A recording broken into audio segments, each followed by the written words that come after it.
Good morning. Whether you come filled with joy or with sadness, regardless of your religious background or absence of one, whomever you love, whoever you are, and whatever brought you here today, welcome. We see you. In community, we see each other. And I invite you to join us in that depth of exploration in this, our beloved community. For everyone that is joining us, whether you are here in our sanctuary, over our live stream, if you've been here forever or are returning, just finding this community, or just returning back to this community, or finding it for the first time, we welcome you. And I hope that you find a sense of belonging here in this covenantal space. My name is Willow Young, and I am one of a team of worship associates that have the honor of working with our settled minister, Reverend Ellen Quadras, our director of Lifespan Ministries, Kirsten Hunter. And today, as part of our service, music will be offered by our director of music ministries, Jonny Peiffer, with Susan Adams on the piano and assistance from Jen Leyden, while we have Ben Abbott in the back, keeping us on screen and keeping us all well heard.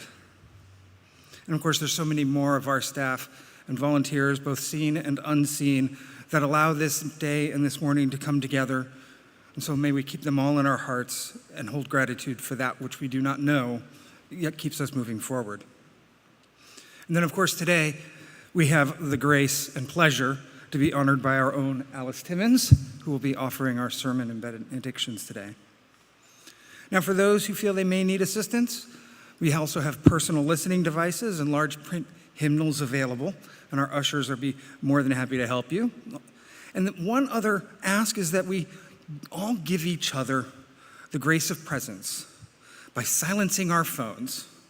Whether you are in our sanctuary or joining us online, even just by yourself in quiet meditation, we invite you to join us in fellowship and not ringing ship. Let us instead ring in our hearts, ring in our presence, and after, join us out on the portico for fellowship immediately after this service. You can come up with me. It'll be the attack of the gens. Good morning, everybody. I have a couple of announcements, and then I'm going to let Jen make some announcements. Lots of stuff going on in your order of service. Most importantly, next Sunday is our Water In Gathering. We'll be kicking off the program year with our annual Water In Gathering service. So I hope you guys have been collecting some water over the summer. Make sure you bring some that is from a special place to you. We're also opening the church for the opportunity for you to invite somebody that you think might find South Church exciting, homey, comfortable, find some community. So that is next Sunday. Don't forget that.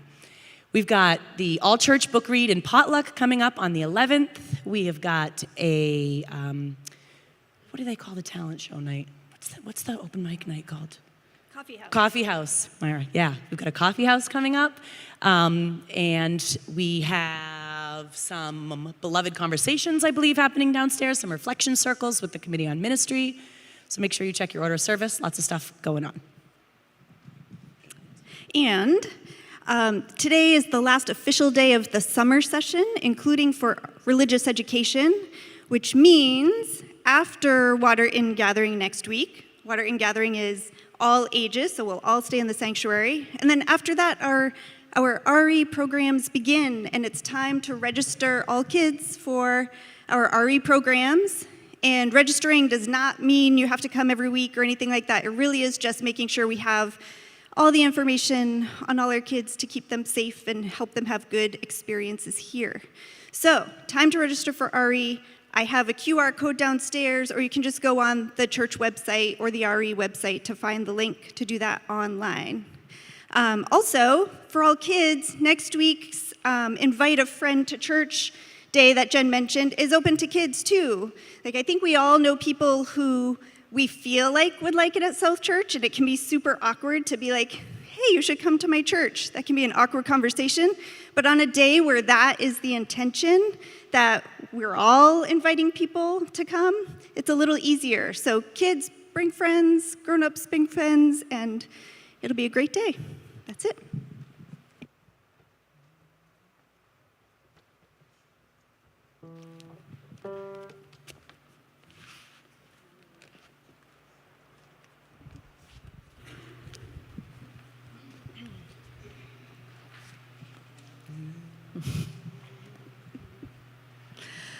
Love has made a place for you where everything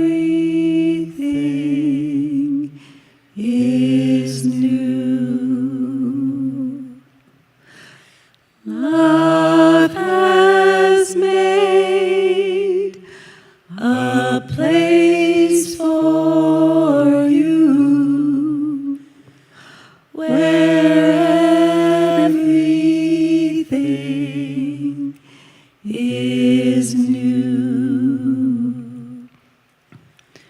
Love has made a place for you where everything is new. Love has made a place for you where everything is new.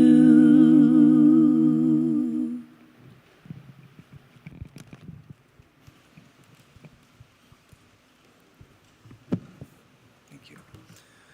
So we light our chalice this morning as an invitation to fellowship. May this light be our beacon to gather in open exploration or quietly in one's own thoughts. Among the presence of community in covenants that welcomes your contributions into collective and individual growth. May this light be the invitation to opening our minds and hearts and giving space for ideas to land with new perspective. I now invite everyone to join us with the reading of our mission statement, which you'll find printed in our order of service. Feel free to rise as you're willing or able. At South Church, we nurture spiritual growth through worship, learning, and community. We celebrate the worth and dignity of all people, and we inspire one another to act on our faith in the larger community. Thank you. So if you haven't guessed yet, the theme this month is invitation. I've only used the word half a dozen times already, and we'll hear it a lot more today. But it's led to some interesting discussions that I've gotten the chance to be a part of between, really, what's the difference between an invitation and being welcomed, right? And what is it to be actually invited versus just welcoming others? And I've come to understand that oftentimes context is everything, right? Because traditionally, the word welcoming indicates that when someone is welcome, we are additionally valuing the presence or gifts that they bring as an individual to the space that we've invited them into. But as a church, as an organization, as a large body, that can look very different if one is still standing on the outside. Imagine for a moment standing out front, this massive stone edifice, and while it says all are welcome, people just sort of disappear inside for a few hours each week. Imagine how that can feel daunting for one who's not sure if they belong, if they are welcome, or even how to begin. Because it's challenging, right? Just because we say all are welcome, how do we know that's the feeling that exists inside of them? What's that little moment that causes them to take a deep breath and say, yeah, I might invite myself into that, right? And hear that. I might invite myself into that thing, whether it's church, whether it's a new social group, whether it's going to a dance. And I couldn't help, as I usually do, to reflect on this, my own journey within Unitarian Universalism many years back. And being in Cambridge, somehow a friend had convinced me, just go to UU Church, you'll find like minds, you'll find like people. I would find dating opportunities. okay, I finally went. And it had always been challenging for me, right? Anytime I'd explored in space that didn't feel structured as a place to actually connect people together. Right? It's one thing to go to a small class or a workshop, and entirely another to be in a room full of people who I have no awareness of, no knowledge of, no one to connect with immediately. And being in there that first day, it felt okay, right? It wasn't daunting. I wasn't confronted with language or religious doctrine that I might have found unsettling. But the shift really happened afterwards. It was during coffee hour, and there was this, well, maybe this unwanted but usual habit of 20-somethings in a slightly urban community realizing that a new 20-something has come into their young adult space. It was a meat market, right? Everyone under 30 was there to meet their other person under 30. And so in that regard, it felt quick and easy for people that came up to me. We had our little red cups that indicated this was a person who was new and was willing to be approached. And that was still something that I had to choose to do. But sure enough, people started coming along and dragged me off to lunch. And one of them invited me, actually said, well, we always go to lunch after. Do you want to join us? And then during that lunch, someone brought up a planning of a conference that the young adults were doing. And again, someone turned to me and said, no pressure, but you're not only welcome, I invite you to come along and see what we do. Right? And I really loved how she said that. While you're more than welcome, I'd really invite you. Right? It wasn't just, this is an open door space. It was directed at me. And the last one that really sunk in was after a couple of months of being there and going into coffee hour, one of the intern ministers looked at me and just sort of placed his hand on my shoulder and said, you know, you've been getting the red cup a lot. Maybe today it's time to try a different one and say hello to someone else. I think you belong here now. But that was the statement of welcome, right? He invited me into a different space because I was not only welcome, but it was now my job to welcome others and have them feel seen and belonged in presence. And so I offer this just little exploration as a way to think about how we connect to and bring people into our lives, how we connect to and bring people into our community, and how we have a space that is not just welcoming, but calls for others to come in and let us be celebrant of their lives and their experiences. Thank you. So I invite everyone to stand as you are willing and able to join us for our opening hymn, number 361, Enter, Rejoice, and Come In.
All right, well, now I invite our story for all ages, or our time for all ages. So certainly any of our young attendees or those who are young at heart, young in spirit, or just care to sit in a different place from time to time, I invite you to come up and join us.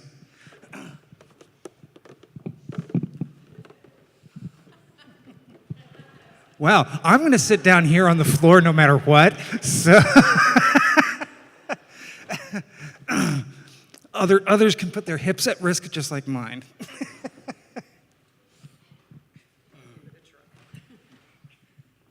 Oh, good. We have at least one person under 18. Thanks for representing. Yay!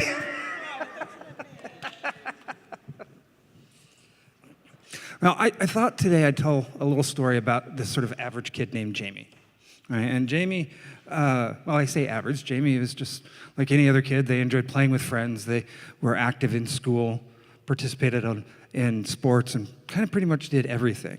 In fact, Jamie was the type of kid who, if someone needed help, they were right there, right? They'd pick up that friend to help make a new person feel welcome in the space. When Jamie's friends got angry with each other or upset, Jamie was always the one to really make sure no one was taking sides, to talk things through and be that person who listened to everyone. And they were really good at keeping secrets.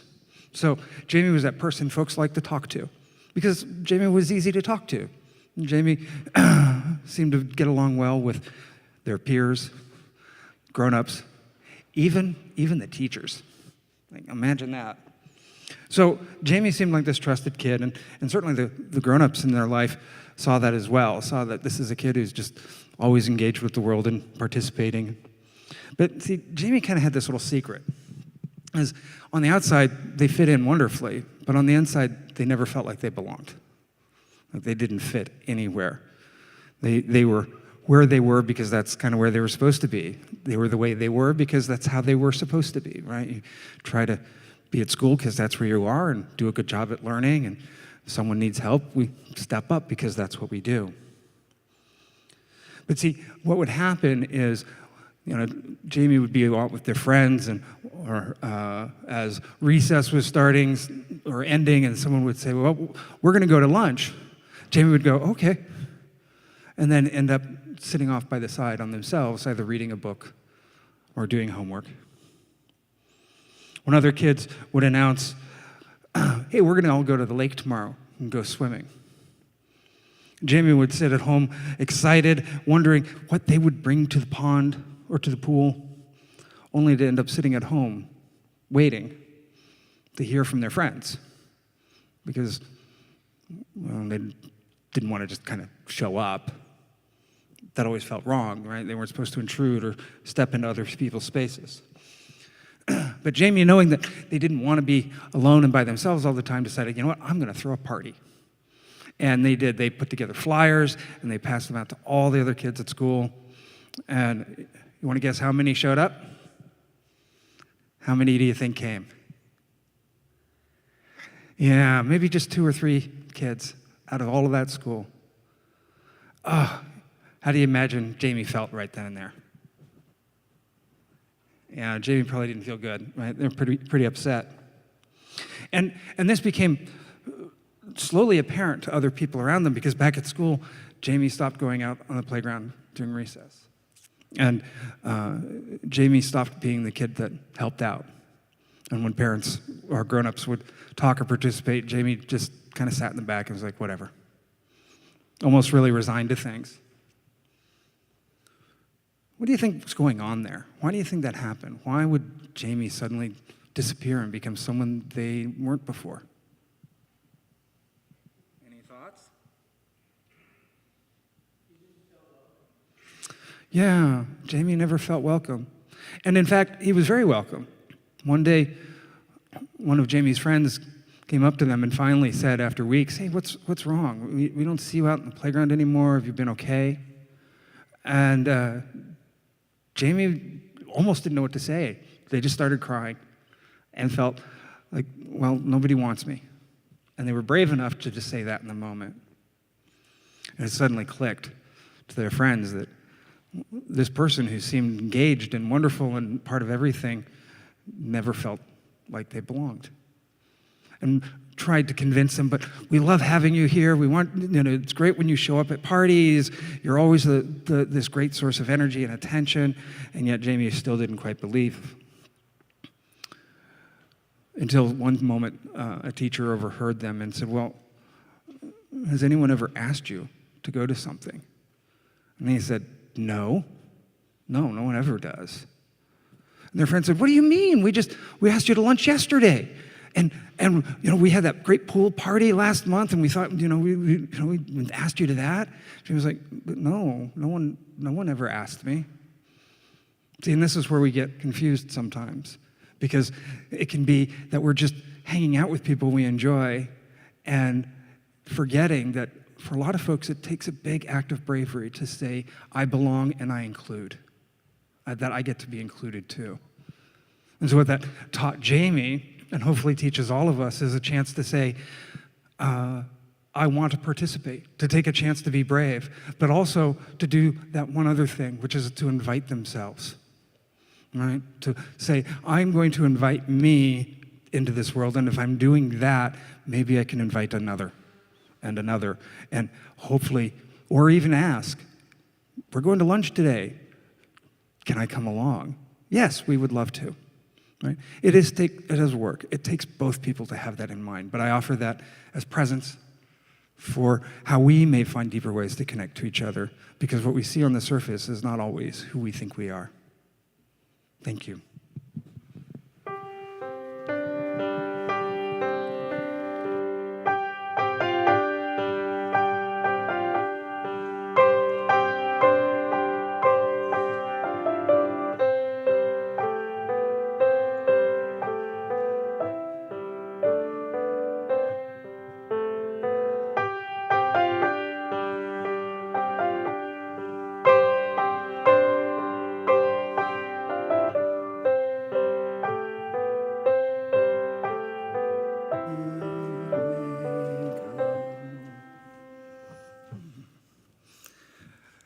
Now comes the money part. But I'm going to make this an invitation too, because we here at South Church, we stand with each other in community. We support each other in many ways with our time, our treasures, our talent.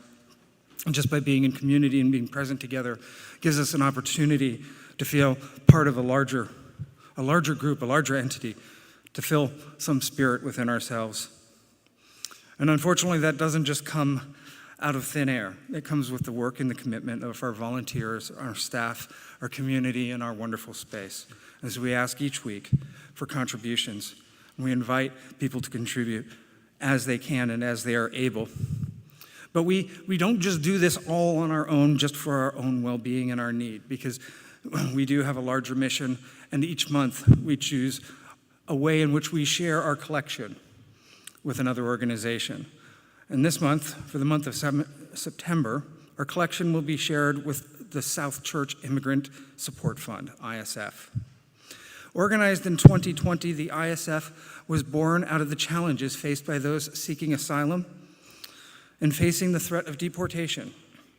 The ISF raises and allocates funds to assist undocumented immigrants living in the Seacoast with everything from living expenses to medical costs, legal services, and more.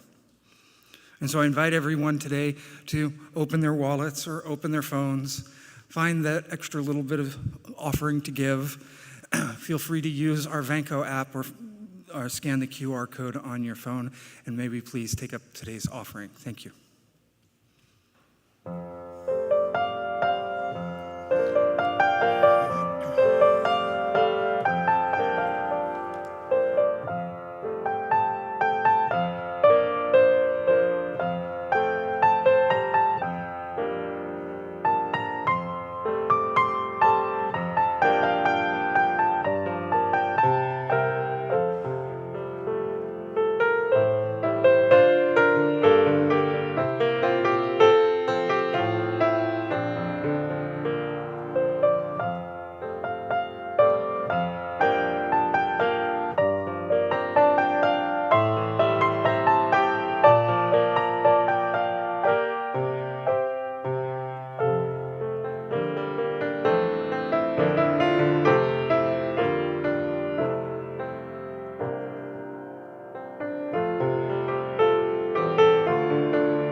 give thanks for this precious day, for all gathered here and those far away, for this time we share with love and care. Oh, we give thanks for this precious day.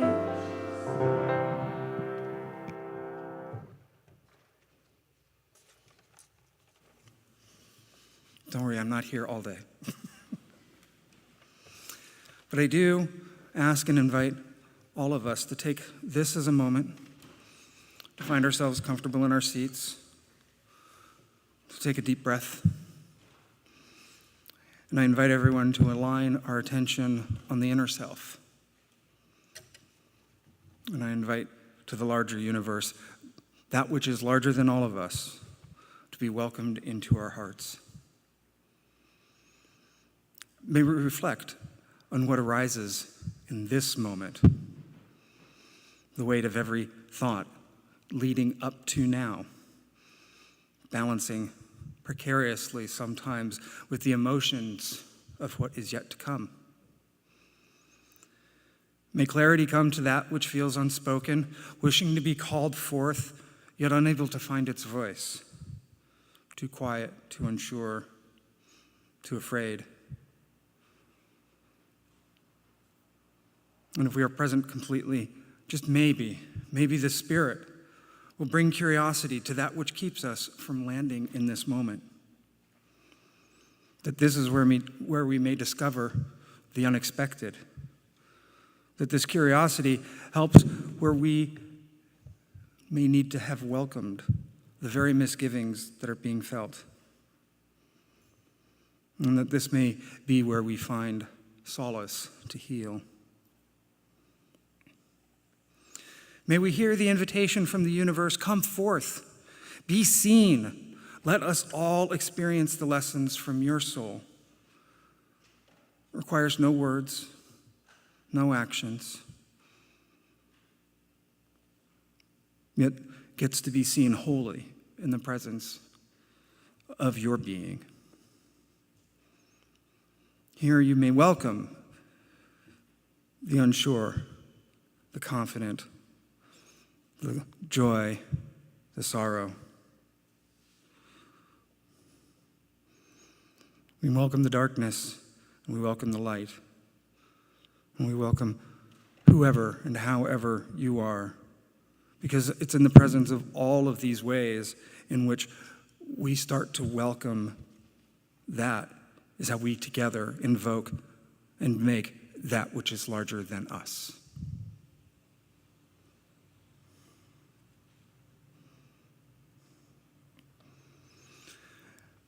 As we do each week, I invite anyone who wishes to take a moment in this time of reflection and light a candle of joy or concern that you may be holding. If it is something you wish to have known, to be shared, or to have someone be with you, I invite you to also write down your concern, your joy, on one of the yellow pastoral care cards that are in the pews. And we will make sure that that is shared with the pastoral and ministerial teams. I now invite everyone who wishes to light a candle of joy and concern.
Come when the nights are bright with stars, or come when the moon is mellow.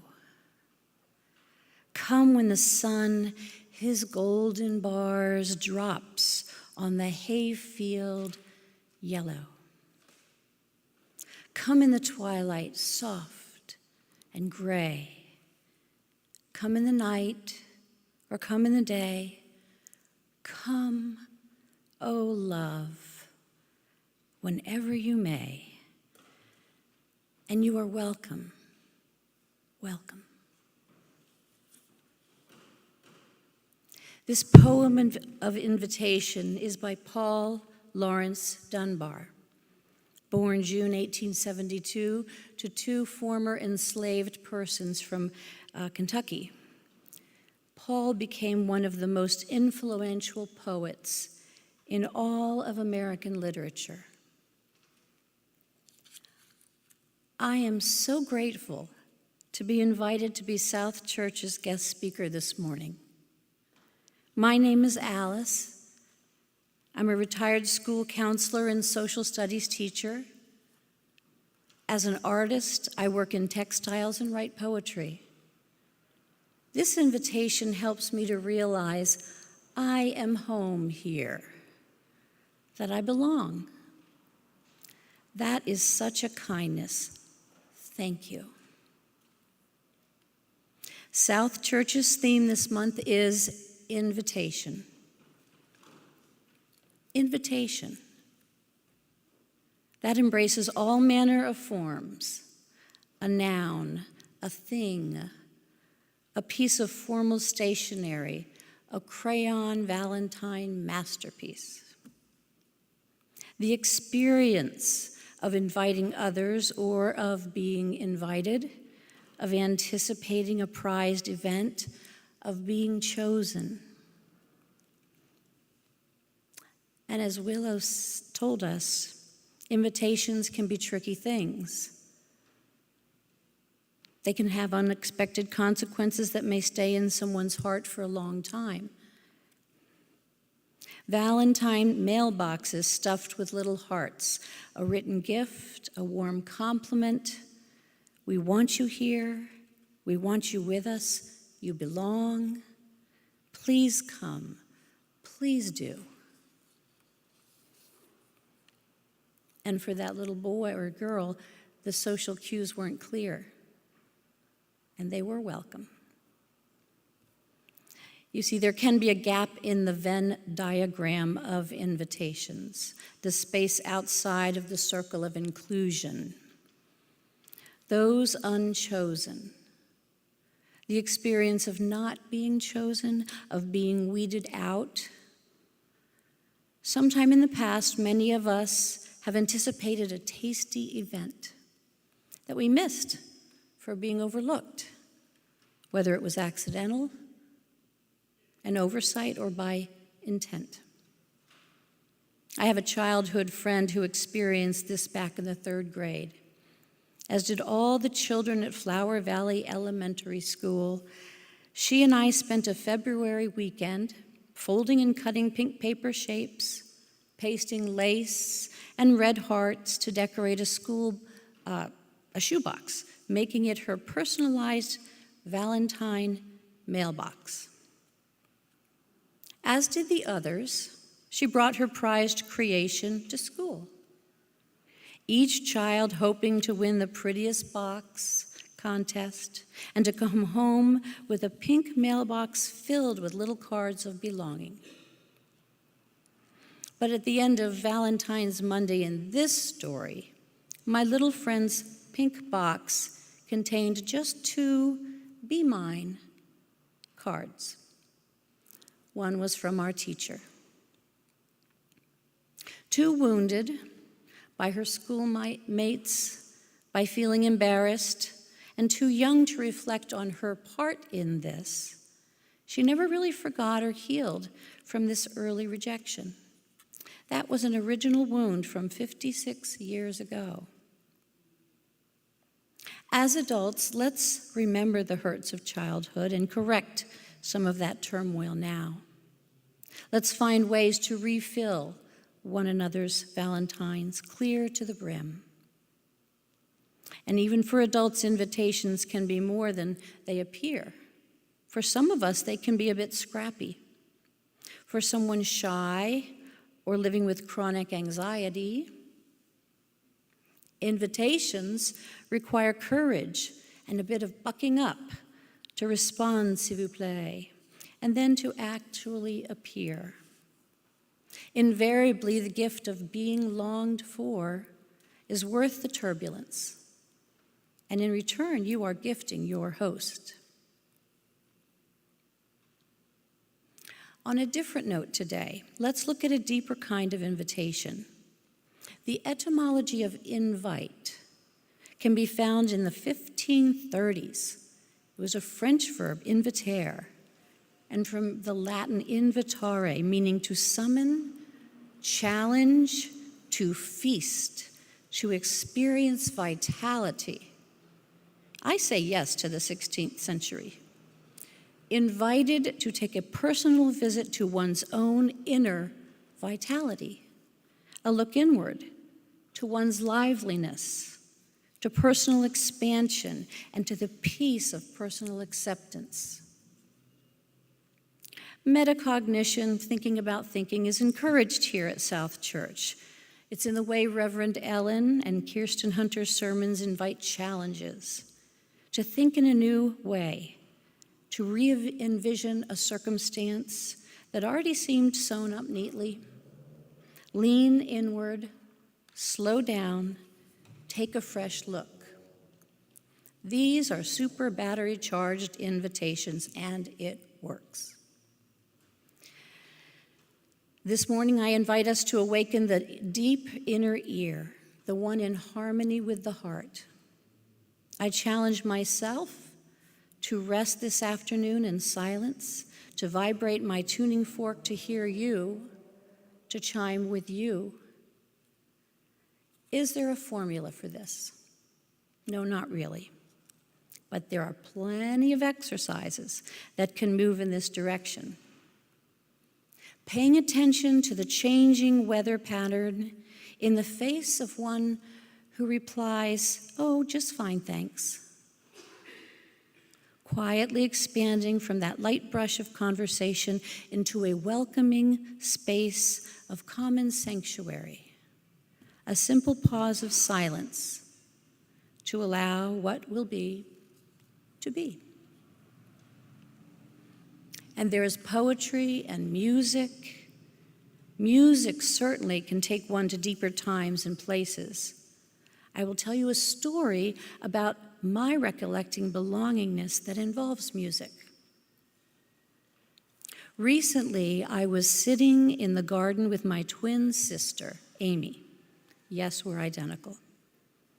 Reminiscing about old lyrics from an album we hadn't heard in a long time, music that meant something dear to both of us. Gilbert O'Sullivan was a popular Irish singer-songwriter of the 1970s. He wrote brilliant lyrics and melodies. Many of you may remember his Alone Again Naturally. Its emotional maturity for a 20-something writer was stunning. But it was another song I had on my mind. I asked my sister to help me remember the lyrics from O'Sullivan's song, We Will. Amy loaded up that song for me on her YouTube and played it immediately. The verses rolled through me in an entirely new, expansive way than they had when I was a teenager. 2 stanzas broke my heart wide open, brought up a 50-year-old memory as crystal clear as today to a time of deep belonging. These are the lines from O'Sullivan's song that stopped me cold. That afternoon, we spent the day with Uncle Frank, remember? And his wife, Auntie May.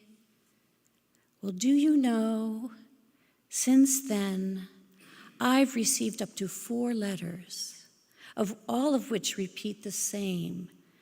They say, "Thrilled to bits, can't believe you came." We relived it both over time and time again, and if there's ever even a chance, or even half, you might be our way again, would you promise to stay? And the children responded, "We will, we will. We will, we will."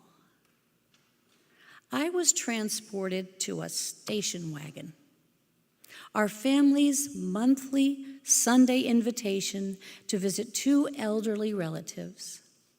Our destination was Sparrows Point on Maryland's industrial Baltimore Harbor. Our family car pulling up to the gravel drive to be greeted by Great Uncle Tom and Great Aunt Pearl. They were a childless couple, generous, adventurous, interesting, and ours. All 5 of we siblings piled out of the car, still in our church clothes, to be immediately offered freshly baked cookies, sugar cookies. We played on the linoleum kitchen floor, making up games with Aunt Pearl's huge collection of empty thread spools. We rolled them, I can still hear the sound, raced them, made spool towers. One year she gifted us each with hand-sewn Raggedy Ann and Andy dolls with their lovely hidden "I love you" in her stitching. Soon my mother and Aunt Pearl would lean toward one another at the kitchen table, telling each other things that I'll never know. I recall that Great Uncle Tom was thoroughly deaf in his left ear and joked that that was his better ear. The black and white TV was tuned to the Orioles game unendingly. The volume was extremely loud. And all the while, Dad tried to ask him questions about his life, about his national parks adventures in their homemade camper, and made an attempt to compare both men's experiences in 2 different world wars. These 2 sweet Irish men hollering amiably back and forth for the duration of the baseball game. My fatherless dad and his Uncle Tom, ruckus and dear. We 5 siblings eventually would walk to the nearby harbor boat landing to skip rocks, and as little children will do, to count and touch the dead fish. This was long before the Clean Water Act and the renovation of Baltimore's inner harbor. We teased and played until the all-call came for the inevitable hugs goodbye. These afternoons with our grand relatives were so rhythmic, so dependable, a guarantee. Our big family, knowing full well we belonged to these 2 ancient people, and they belonged to us. As we 7 piled back in and the station wagon backed away, we all waved like it was Christmas night. Thrilled to bits. Can't believe you came. Great Uncle Tom and Aunt Pearl's smiles were so full. Perhaps they are waving still. For if there's even a chance, or even half, you might be our way again. Would you promise to stay? We will. We will. We will. We will. Our closing hymn is number 318, "We Would Be One."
When we extinguish this chalice now, but hopefully not the invitation that it evokes, let this be a reminder to welcome the unexpected.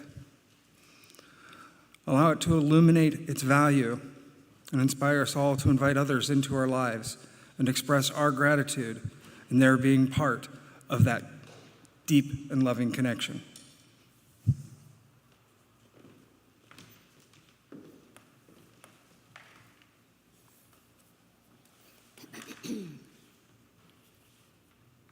I offer a short poem and my prayer for us today. Firstly, Robert Frost's The Pasture. I'm going out to clean the pasture spring. I'll only stop to rake the leaves away and wait to watch the water clear. I may. I shan't be gone long. You come too. I'm going out to fetch the little calf that's standing by the mother. It's so young. It totters when she licks it with her tongue. I shan't be gone long. You come too. May we invite the spirit of sanctuary into our hearts. May we find joy in giving and receiving life's invitations, be they handwritten or written in the air as birdsong. May this be so. It won't be long. You come too.